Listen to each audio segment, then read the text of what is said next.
بسم الله الرحمن الرحيم. الحمد لله الحمد لله وكفى وسلام على عباده الذين اصطفى. أما بعد، فقد قال الله تعالى في القرآن المجيد: أعوذ بالله من الشيطان الرجيم. بسم الله الرحمن الرحيم. قل أعوذ برب الناس، ملك الناس، إله الناس، من شر الوسواس الخناس الذي يوسوس في صدور الناس من الجنة والناس. صدق اللہ العظیم. اللهم صل على سيدنا محمد وعلى آل سيدنا محمد وبارك وسلم. اللهم صل على سيدنا محمد وعلى آل سيدنا محمد وبارك وسلم. اللهم صل على سيدنا محمد وعلى آل سيدنا محمد وبارك وسلم.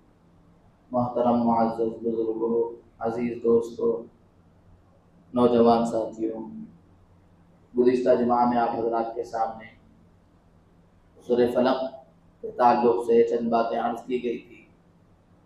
اس جمعہ میں آپ حضرات کے سامنے سورہ ناس کے بارے میں کچھ باتیں عرض کرنے کا ارادہ ہے.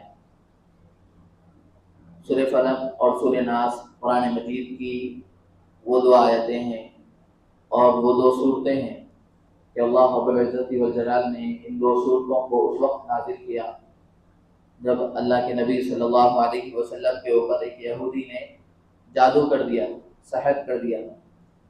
اللہ کے نبی صلی اللہ علیہ وسلم کے اوپر اس جادو کا یہ اثر ہوا کہ اللہ کے نبی صلی اللہ علیہ وسلم کوئی کام کر لیتے تھے، خیال ہوتا تھا کہ وہ کام آپ صلی اللہ علیہ وسلم نے نہیں کیا. وہ یہ جادو کی وجہ سے اللہ کے نبی صلی اللہ علیہ وسلم کو ایسا خیال آتا تھا. بعد میں اللہ رب العزت والجلال نے یہ بھی بتا دیا کہ کس آدمی نے اللہ کے نبی صلی اللہ علیہ وسلم کے اوپر جادو کیا اور کس چیز کے اوپر جادو کیا اور وہ جادو کس جگہ پر کیا گیا تھا. یہ بھی اللہ کے نبی صلی اللہ علیہ وسلم کو اللہ رب العزت والجلال نے بتا دیا. جو جادو کرنے والا شخص تھا یہودی تھا، اس وجہ سے جادو کیا وہ اللہ کے نبی صلی اللہ علیہ وسلم سے حسد کی وجہ سے، جلن کی وجہ سے کہ آخری نبی بنی اسرائیل میں کیوں نہیں آئے، بنو اسماعیل میں کیوں آئے، حضرت اسماعیل علیہ السلام کے اولاد میں کیوں آئے. یہ یہودیوں کو ایک حسد تھا، تو اس وجہ سے اس نے اللہ کے نبی صلی اللہ علیہ وسلم کے اوپر جادو کیا. وہ کس میں جادو کیا؟ اللہ کے نبی صلی اللہ علیہ وسلم کے جو بال تھے اس کے اندر اس نے کنگھی میں سے بال نکالے اور اس نے 11 گرہیں لگائی، 11 گرہیں لگائی، یعنی 11 گھیٹیاں اس نے ماری. تو اللہ رب العزت والجلال نے یہ دو صورتوں کے اندر 11 آیتیں نازل کی. اللہ کے نبی صلی اللہ علیہ وسلم کو فرمایا کہ آپ ایک ایک آیت پڑھتے جائیں اور ایک ایک گرہ کھولتے جائیں. اس طریقے سے اللہ کے نبی صلی اللہ علیہ وسلم کے اوپر سے جو جادو کا اثر تھا وہ ختم ہو گیا. لیکن اللہ رب العزت والجلال نے یہ جو دو صورتیں نازل کی ہے، ان دو صورتوں کی جو فضیلت ہے، ان دو صورتوں کا جو اثر ہے وہ قیامت تک کے لیے باقی. یعنی اللہ رب العزت والجلال نے جتنے یعنی اللہ کے نبی صلی اللہ علیہ وسلم نے کن کن چیزوں سے پناہ مانگی تھی سورہ فلق کے اندر کہ من شر ما خلق، پہلے تو تمام مخلوق کے شر سے، یعنی جتنی بھی مخلوق اللہ رب العزت والجلال نے پیدا کی ہے ان تمام کے شر سے اللہ رب العزت والجلال کی حفاظت، اللہ کی پناہ مانگ. تو بندہ اگر یہ پڑھتا ہے، یہ سورت یا یہ آیت پڑھتا ہے تو اس کی وجہ سے اللہ کی حفاظت میں چلا جاتا ہے. اس کے بعد پھر ومن شر النفاثات فی العقد، یعنی جو گروہوں کے اندر پھونک مارتے ہیں ان کے شر سے بھی کیا ہے، اللہ کی پناہ مانگ. لہذا آدمی جادو سے بھی بچ جاتا ہے. اس کے بعد ومن شر حاسد اذا حسد، اور حسد کرنے والا جب حسد کرتا ہے تو بندہ اس کے حسد کے شر سے بھی اللہ کی پناہ میں چلا جاتا ہے، اللہ کی حفاظت میں چلا جاتا ہے. اس لیے یہ سورہ کے بہت بڑا اثر ہے، بہت بڑی فضیلت. آج بھی اس کی فضیلت، اس کا اثر ویسا ہی باقی ہے. اگر بندہ اس کو پڑھنے کا اہتمام کرتا ہے تو اس کو کسی بھی مخلوق کے شر سے کیا ہے، وہ محفوظ رہتا ہے، ہر مخلوق کے شر سے محفوظ رہتا ہے جب تک اللہ نہ چاہے. اگر اللہ چاہ لیے تو پھر مخلوق کا شر اس کو پہنچ کے رہے گا. ایسے ہی جادوگروں جادوگری سے بھی وہ محفوظ رہے گا جب تک اللہ نہ چاہے، اور ایسے ہی حسد کرنے والے کے حسد سے وہ محفوظ ہو۔ یہ اللہ رب العزت والجلال نے قرآن مجید کے سورہ فلق کے اندر یہ مضمون بیان کیا ہے۔ اور پھر اللہ رب العزت والجلال نے اللہ کے نبی صلی اللہ علیہ وسلم کو ایک اور سورت دی، وہ ہے سورہ ناس۔ یہ سورہ ناس کا کیا ترجمہ ہے؟ قل اعوذ برب الناس ملک الناس، کہہ دیجیے اے نبی اعوذ برب الناس، میں اس ذات کی پناہ مانگتا ہوں، اس ذات کی پناہ مانگتا ہوں جو تمام لوگوں کا رب ہے، اس ذات کی پناہ مانگتا ہوں جو تمام لوگوں کا رب ہے، یعنی اللہ رب العزت والجلال کی حفاظت میں آنا چاہتا ہوں جو تمام لوگوں کا رب ہے، چاہے وہ دنیا کے اندر کسی بھی دھرم کے ماننے والے ہو، دنیا کے اندر کسی بھی مذہب کے پر عمل کرنے والے ہو، مسلمان ہو، غیر مسلم ہو، یا پھر خدائی کا انکار کرنے والے ہو، منکر ہو خدا کے، تو لہذا میں اس خدا کی، اس ذات کی پناہ چاہتا ہوں، اس ذات کی پناہ مانگتا ہوں جو تمام لوگوں کا رب ہے۔ اس کے بعد آگے فرمایا ملک الناس، اس ذات کی پناہ مانگتا ہوں جو لوگوں کا بادشاہ ہے، لوگوں کا بادشاہ ہے۔ پھر آگے فرمایا الہ الناس، میں اس ذات کی پناہ مانگتا ہوں جو لوگوں کا معبود ہے۔ کس سے پناہ مانگتے ہیں؟ کس چیز سے پناہ مانگی جا رہی ہے؟ من شر الوسواس الخناس، من شر وسوسے ڈالنے والے اور پیچھے ہٹ جانے والے کے شر سے، وسوسے ڈالنے والے اور پیچھے ہٹ جانے والے کے شر سے پناہ مانگتا ہوں میں اللہ کی۔ کیوں؟ اس لیے کہ آگے الذی یوسوس فی صدور الناس، اور وہ جو وسوسے ڈالنے والا ہے کہاں پر وسوسے ڈالتا ہے؟ الذی یوسوس فی صدور الناس، لوگوں کے دلوں میں وسوسے ڈالتا ہے۔ من الجنۃ والناس، وہ شیاطین میں سے بھی ہو سکتا ہے اور انسانوں میں سے بھی، لوگوں میں سے بھی ہو سکتا ہے۔ تو اس کے اندر یہ باتیں بتلائی گئی کہ بندہ اللہ رب العزت والجلال کی پناہ مانگ، اللہ رب العزت والجلال کی پناہ چاہتا ہے، کس سے؟ وسوسے ڈالنے والے اور پیچھے ہٹ جانے والے کے سے۔ تو اس میں اللہ رب العزت والجلال نے جو آیتیں ہیں، ان آیتوں کے اندر اللہ رب العزت والجلال کی 3 صفتیں آئی ہیں۔ پہلی بات یہ آئی کیسے رب سے؟ جو لوگوں کا رب ہے، لوگوں کے رب کی میں پناہ مانگتا ہوں، اور پھر جو لوگوں کا بادشاہ ہے، لوگوں کے بادشاہ کی میں پناہ مانگتا ہوں، اور ایسے ہی الہ الناس، جو لوگوں کا معبود ہے، اس کی میں پناہ مانگتا ہوں۔ لہذا اللہ رب العزت والجلال کی یہاں پر 3 صفتیں بیان کی گئی کہ اللہ جو تمام لوگوں کا رب ہے، اللہ وہ جو تمام لوگوں کا بادشاہ ہے، اللہ وہ جو تمام لوگوں کا معبود ہے۔ تو لہذا ایسے طاقتور خدا کی میں کیا ہے؟ حفاظت اور پناہ مانگتا ہوں، کس سے؟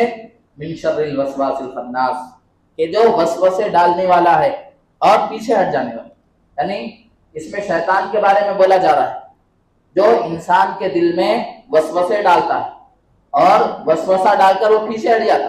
کیسا وسوسے ڈالتا؟ کہ انسان کے دل میں اس بات کا وسوسہ ڈالتا ہے کہ چلو آنکھ سے کوئی گناہ کر لے، زبان سے کوئی گناہ کر لے، کان سے کوئی بری بات، کوئی غلط بات سن لے، ہاتھ سے کیا ہے کوئی نافرمانی کا کام کر لے۔ یہ شیطان کو اللہ رب العزت والجلال نے اختیار دیا ہے کہ وہ انسان کے دل کے اندر وسوسہ ڈال سکتا ہے، یعنی انسان کو جو گناہ کا خیال آتا وہ شیطان کے اس خیال کے ڈالنے کی وجہ سے آتا ہے۔ چلو گناہ کی طرف چل کر جائیں، کسی گناہ کا کام چل کر لیں، تو یہ شیطان وسوسہ ڈال رہا ہے۔ تو لہذا اس سورے کے اندر اللہ رب العزت والجلال نے جو مضمون بیان کیا کہ میں لوگوں کے بادشاہ اور لوگوں کے معبود اور لوگوں کا جو رب ہے اس کی پناہ مانگتا ہوں، جو ایسے شیطان سے، ایسے جو لوگوں کے دلوں میں وسوسے ڈالتا ہے اور پیچھے ہٹ جاتا ہے۔ یعنی ایسا نہیں ہے کہ شیطان وسوسہ ڈالتا ہے اور مسلسل، ایسا نہیں کہ انسان اس کا تو کئی کیا ہے، اس کے وسوسے کا کوئی توڑ نہیں، اس کے وسوسے کا کوئی توڑ نہیں ہے، ایسی بات نہیں۔ اللہ نے قرآن میں فرمایا وَإِمَّا يَنزَغَنَّكَ مِنَ الشَّيْطَانِ نَزْغٌ فَاسْتَعِذْ بِاللَّهِ، کہ اگر شیطان کچوکا لگائے، اگر شیطان کچوکا لگائے یعنی گناہ کا خیال تمہارے دل میں ڈال دے، فَاسْتَعِذْ بِاللَّهِ، تو فوراً آدمی کو چاہیے کہ وہ اللہ کی پناہ مانگے، فَاسْتَعِذْ بِاللَّهِ، کہ اللہ میں آپ کی پناہ میں آنا چاہتا ہوں، آپ کی حفاظت میں آنا چاہتا ہوں۔ کہ اس شیطان کے وسوسے سے، اس شیطان کے خیال سے اللہ میری حفاظت فرما دیجیے۔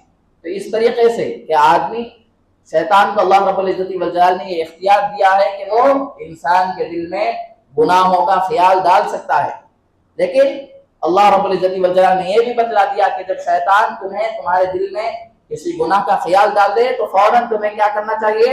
اگر اس شیطان کے برے خیال سے بچنا ہے تو اللہ رب العزت والجلال کی حفاظت میں اپنے آپ کو دے دینا، اے اللہ میں آپ کی پناہ میں آنا چاہتا ہوں، اعوذ باللہ من الشیطان الرجیم، میں اللہ کی پناہ چاہتا ہوں شیطان مردود سے۔ یہ اس طریقے سے آدمی اگر جیسے ہی اس کے دل میں کوئی گناہ کا خیال آ گیا، زبان سے کوئی گناہ کا ارادہ آ گیا، یا ایسے ہی آدمی کو آنکھوں سے کسی غلط چیز کے دیکھنے کی طرف خیال آ گیا، تو فوراً اگر وہ اعوذ باللہ من الشیطان الرجیم پڑھ لے گا تو وہ اللہ کی پناہ میں چلے جائے گا، شیطان کے اس گناہ کے وار سے وہ بچ جائے گا۔ تو اس لیے اگر گناہ کا خیال دل میں آ رہا ہے تو اس وقت اعوذ باللہ من الشیطان الرجیم پڑھنا چاہیے۔ تو اللہ رب العزت والجلال نے اللہ کے نبی صلی اللہ علیہ وسلم کو یہ دو صورتیں دی ہیں، ایک سورہ فلق اور دوسری ہے سورہ ناس۔ دونوں کے درمیان کیا فرق ہے؟ اس کے اندر بھی اللہ رب العزت والجلال کی بندہ پناہ مانگ رہا ہے، اللہ کی حفاظت میں آنا چاہتا ہے۔ سورہ ناس میں بھی بندہ اللہ کی پناہ اور اللہ کی حفاظت میں آنا چاہتا ہے۔ تو جو سورہ فلق ہے، سورہ فلق کے اندر تمام مخلوق کے شر سے، اور ایسے ہی جادوگروں کی جادوگری کے شر سے، اور حاسد کے حسد کے شر سے پناہ مانگی گئی۔ یعنی آدمی کو دنیا میں جن جن نقصانات ہو سکتے تھے، مخلوق سے نقصان ہو سکتا ہے، جادوگروں کی جادوگری سے نقصان ہو سکتا ہے، حاسد کی حسد سے نقصان ہو سکتا ہے، تو اللہ رب العزت والجلال نے فرمایا کہ دنیا کے اندر یہ سب چیزیں ہیں، اگر تم ان سب کے شر سے محفوظ رہنا چاہتے ہو تو سورہ فلق پڑھا کرو، سورہ فلق پڑھا کرو، تمام مخلوق کے شر سے بچ جائیں گے، حاسد کے حسد سے بچ جائیں گے، جادوگری کی جادوگری سے بچ جائیں گے۔ تو لہذا دنیاوی تمام شرور و فتن سے اگر حفاظت چاہتے ہو تو سورہ فلق پڑھنا چاہیے۔ اللہ رب العزت والجلال سورہ فلق کے پڑھنے کی وجہ سے دنیا کے اندر اللہ رب العزت والجلال تمام کے شرور و فتن سے بچا لے۔ اور پھر آدمی کو ایک نقصان آدمی کا ہے، آخرت کا نقصان، کہ شیطان صرف آدمی کے دل میں گناہ کا خیال نہیں ڈالتا، شیطان انسان کے دل میں صرف گناہ کا خیال نہیں ڈالتا، بلکہ بسا اوقات شیطان انسان کو اللہ رب العزت والجلال کے اوپر، ذات کے اوپر شک پیدا کر دیتا ہے، فرشتوں کے وجود کے اوپر شک پیدا کر دیتا ہے، جنت جہنم کے وجود کے اوپر شک پیدا کر دیتا ہے۔ کہ انسان کے دل میں کبھی یہ بات آ جاتی کہ بھائی اللہ کے بارے میں تو ہم سن رہے ہیں لیکن واقعی اللہ ہے یا نہیں ہے، شیطان یہ شک انسان کے دل میں پیدا کرتا۔ رسول کے بارے میں سن رہی تو انسان کے دل میں شیطان شک پیدا کرتا کہ رسول صحیح میں ہے یا نہیں ہے۔ ایسے ہی فرشتوں کے بارے میں انسان سن رکھا ہے لیکن شیطان کبھی انسان کے دل میں یہ شک پیدا کر دیتا کہ فرشتوں کے بارے میں سن رکھے لیکن فرشتے ہے یا نہیں ہے، کیسے ہے، کیا ہے۔ یہ اس طریقے سے انسان کیا ہے، شیطان جو ہے وہ انسان کے دل میں شک پیدا کر دیتا ہے اللہ کی ذات کے بارے میں، فرشتوں کے بارے میں، جنت جہنم کے بارے میں۔ اگر انسان اس وقت اس کے بہکاوے میں آ گیا، اس کے شک میں، اور شیطان نے جو اس کے دل میں اس تعلق سے وسوسہ ڈالا، اگر وہ واقعی بیٹھ گیا کہ ارے میں تو کیا ہے، صحیح میں اللہ ہے یا نہیں ہے، اگر ایسا انسان اس کے وسوسے میں آ گیا تو فوراً کیا ہو جائے گا، آدمی ایمان سے خارج ہو جائے گا، آدمی ایمان سے نکل جائے گا۔ تو شیطان کے وسوسے سے بچنا ہے، آخرت کے نقصان سے اپنے آپ کی حفاظت کرانا ہے، تو یہ سورہ ناس کی تلاوت ہے۔ اللہ رب العزت والجلال اس سورہ ناس کے ذریعے سے انسان کے آخرت کے نقصان سے حفاظت کرے۔ آخرت کا نقصان کیا ہے؟ اگر آدمی شیطان کے وسوسے میں آ کر اللہ کا انکار کر دیا، فرشتوں کا انکار کر دیا، جنت جہنم کا انکار کر دیا، تو وہ دنیاوی نقصان تو ہونا ہی ہونا ہے، لیکن آخرت میں وہ ہمیشہ ہمیش کی جہنم میں چلا جائے گا، ہمیشہ ہمیش کی جہنم میں چلا جائے گا۔ تو آدمی اگر اپنے ایمان کی حفاظت چاہتا ہے، آخرت کے نقصان سے بچنا چاہتا ہے، تو اس کو دنیا کے اندر سورہ ناس کی تلاوت کرنا چاہیے۔ سورہ ناس صبح شام اس کو پڑھنا چاہیے۔ اس کی وجہ سے اللہ رب العزت والجلال انسان کی سورہ ناس سے کیا ہے، سورہ ناس کے پڑھنے کی وجہ سے جو شیطان اس کے ایمان کے اوپر حملہ کرنا چاہتا ہے اس سے وہ بچ جائے گا۔ خیالات کا آنا کوئی بری بات نہیں ہے۔ صحابہ کرام رضوان اللہ تعالی علیہم اجمعین میں سے ایک صحابی ایسے ہی ان کو خیال، شیطان ان کے پاس آ کر ان کے دل میں وسوسے ڈال رہا تھا کہ اللہ تعالیٰ کے وجود کے بارے میں، جنت جہنم کے بارے میں، ایسے ہی شیطان وسوسے ڈال رہا تھا کہ یہ صحیح ہے یا نہیں، ہم خدا کے بارے میں سن رہے ہیں، خدا ہے یا نہیں ہے، ایسے ہی جنت جہنم کے بارے میں سنیں. تو وہ صحابی فوراً کیا کرے، اللہ کے نبی صلی اللہ علیہ وسلم کے پاس آئے، آ کر سارا واقعہ بیان کی. تو اللہ کے نبی صلی اللہ علیہ وسلم نے فرمایا کہ شیطان اسی جگہ پر کیا ہے، وسوسے ڈالتا ہے جس دل کے اندر ایمان ہوتا ہے. جس دل کے اندر ایمان ہوتا ہے شیطان وہیں پر وسوسے ڈالتا ہے. اس لیے کہ اب یہ بات بھی مشہور ہے کہ چور چوری کرنے کے لیے کہاں پر جاتا ہے، جہاں پر پہلے سے کوئی سونے یا جواہرات قیمتی چیزیں پیسہ ہوتا ہے، وہاں پر ہی چور کیا ہے، چوری کرنے کے لیے جاتا. کوئی گھر خالی ہے تو چور وہاں پر چوری کرنے کے لیے نہیں جاتا. تو شیطان بھی ایمان والے کے دل میں ہی وسوسے ڈالتا ہے. کیوں؟ اس کو معلوم ہے کہ ایمان والے کے دل میں ایمان جیسی بہت بڑی قیمتی چیز ہے، تو لہذا اس قیمتی چیز کو اس سے میں کیسے چھین لوں.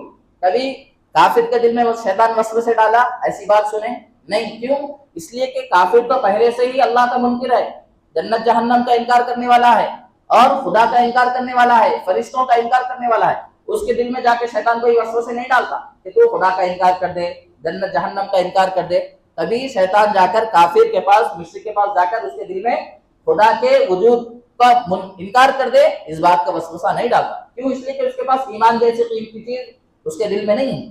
ایمان جیسی قیمتی چیز اللہ رب العزت والجلال نے ایک مسلمان کو دی ہے، ایک ایمان والے کو دی ہے، اور شیطان کو معلوم ہے کہ یہ ایمان بہت ہی قیمتی چیز ہے. میں اسی ایمان والے کے پاس جا کر کیا ہے، اسے یہ قیمتی چیز جو ایمان کی دولت ہے اس سے میں چھین لوں. تو وسوسے ڈالتے رہتا ہے. تو اللہ رب العزت والجلال نے اللہ کے نبی صلی اللہ علیہ وسلم کے ذریعے سے اس امت کو ایک عظیم تحفہ سورہ ناس کی شکل میں دیا ہے کہ آدمی آخرت کے نقصان سے اگر بچنا چاہتا ہے، شیطان کے وسوسوں سے بچنا چاہتا ہے، شیطان کے دھوکے سے بچنا چاہتا ہے، تو اس کو سورہ ناس پڑھنا چاہیے. وہ اللہ رب العزت والجلال کی حفاظت میں چلے جاتا ہے، اللہ کی پناہ میں چلے جاتا ہے. یہ شیطان جو سب سے پہلا حملہ کرتا ہے وہ انسان کے ایمان کے اوپر، ایک مسلمان کے ایمان کے اوپر، اس کے ایمان کو شک میں ڈال دیتا ہے. اور بھی شیطان بہت سارے طریقے سے ایمان والے کو بہکاتا ہے، اس کے دل میں وہم پیدا کرتا ہے. وہم کا کیا علاج ہے کہ بہت ساری مرتبہ ہم ایسے ہوتا ہے کہ وضو بنا لیتے ہیں، وضو بنا کر مسجد میں آ جاتے، نماز پڑھتے رہتے، اچانک خیال آتا کہ میری ایک کوہنی کیا ہو گئی، جیسے بھیگنا چاہیے تھا وضو میں نہیں بھیگی، سوکھی رہ گئی. ایسے ہی تھوڑا چہرہ سوکھا رہ گیا یا پیر سوکھا رہ گیا. انسان کے دل میں جب وضو بنا کے نماز پڑھنا شروع کر دیتے، جب اس کے دل میں خیال، یہ وہم آ جاتا. تو لہذا ایسے وہم کا کیا علاج ہے؟ کتابوں کے اندر بزرگان دین نے یہ بات لکھی ہے کہ آدمی کو جب وہم کسی بھی تعلق سے وہم پیدا ہو جاتا ہے تو اس وہم کا علاج یہی ہے کہ وہ اس کے خلاف کرنا شروع کر دے، اس کے خلاف کرنا شروع کر دے. ایک بزرگ کا واقعہ کتابوں میں لکھا ہوا ہے کہ وہ بزرگ وضو بنائیں، وضو بنا کر نماز پڑھنے کے لیے مصلی پر جا رہے تھے. اچانک ان کے دل میں یہ وہم آیا کہ میری دائیں طرف کی کوہنی کیا ہے، وضو میں سوکھی رہ گئی، یہ نہیں بھیگی، صحیح طریقے سے میں اپنا ہاتھ نہیں دھویا. تو فوراً گئے، جا کر اپنا ہاتھ دھو لیا ایک مرتبہ. اس کے بعد پھر دوسری مرتبہ پھر مسجد کے کیا ہے اپنے مصلی پر نماز پڑھنے کے لیے آ رہے تھے. پھر اچانک خیال آیا کہ میرا بائیں ہاتھ ہو سکتا سوکھا رہ گیا ہوں. تو پھر واپس گئے، پھر جا کے بائیں ہاتھ دھو کر پھر نماز پڑھنے کے لیے. پھر ایک مرتبہ پھر وہم آیا کہ اب میرا کیا ہے، پیر سوکھا ہوا ہے. تو فوراً انہوں نے کہا کہ میں نماز اسی حالت میں پڑھوں گا، اسی حالت میں نماز پڑھوں گا. کہ آدمی کو جو وہم کی بیماری ہو جاتی ہے، بار بار اس کے ذہن میں وہم ہو جاتا ہے کہ میں یہ کام کرا یا نہیں کرا، تو بزرگان دین نے اس وہم کا علاج یہی بتایا ہے کہ آدمی کو اس کے خلاف کرنا چاہیے، آدمی کو اس کے خلاف کرنا چاہیے. اس کی وجہ سے وہ وہم ختم ہو جاتا ہے. تو اس لیے کہ بار بار وہم آدمی کے ذہن میں آتے رہتا. اگر ایک مرتبہ ذہن میں آئے ہوئے وہم کے اوپر آدمی عمل کرے تو پھر دوسری مرتبہ وہم آتا، تیسری مرتبہ وہم آتا. تو یہ اس طریقے سے بڑھتا ہی جاتا ہے. اور پھر یہ حتیٰ کہ کیا ہے، وہم کا بہت بڑے نقصانات ہو سکتے ہیں آگے جا کے، کہ آدمی کا لوگوں کے اوپر سے اعتماد اٹھ جاتا، کہ وہ اپنے دوستوں کے اوپر شک کرنا شروع کر دیتا ہے، اور ایسے ہی اپنے گھر والوں کے اوپر شک کرنا شروع کر دیتا ہے. یہ ایسے بہت سارے نقصانات ہو سکتے ہیں. تو اس لیے یہ شیطان جو ہے وسوسے ڈالتا ہے اللہ رب العزت والجلال کے وجود کے تعلق سے، فرشتوں کے وجود کے تعلق سے، اور ایسے ہی جنت جہنم کے وجود کے تعلق سے. تو اس وقت آدمی کو اللہ کی حفاظت چاہنا ہے کہ اللہ میں شیطان مردود سے آپ کی پناہ چاہتا ہوں، آپ کی حفاظت چاہتا ہوں.